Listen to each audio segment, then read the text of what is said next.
Breaking news within the past few minutes, the public safety bill just passed in the House. Chief political reporter John Croman live at the Capitol with the very latest. John?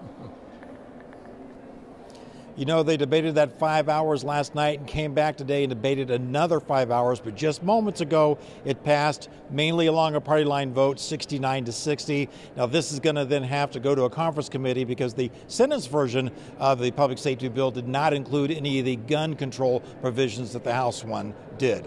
Another thing that was in this bill involved tracking hate crimes, and here's the latest on that.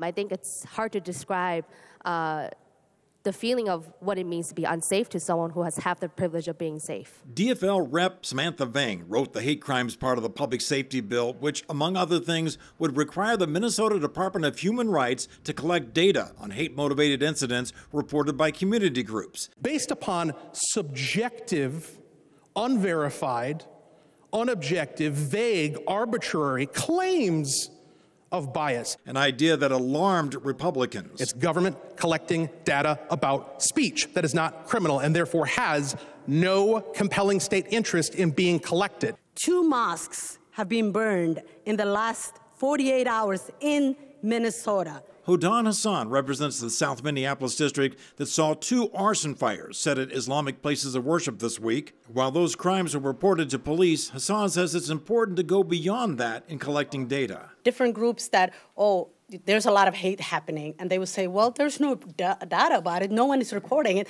If there's no data, it doesn't exist. What my bill does is it allows community members, community organizations to work with the Department of Human Rights to document hate and bias incidents happening on the ground. The Democrats appeared at a packed Capitol press conference where fellow lawmakers and others came to show solidarity to those affected by the latest mosque attacks. An attack against a mosque is an attack against a synagogue. Yep. That an attack against a synagogue is an attack against a Black Baptist church. Yep.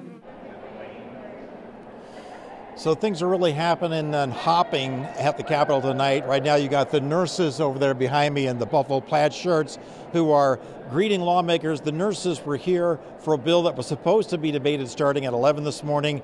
That one they won't get to until way later tonight because they got yet another bill to get to. So that's the way things have been this session with super long debates. Back to you.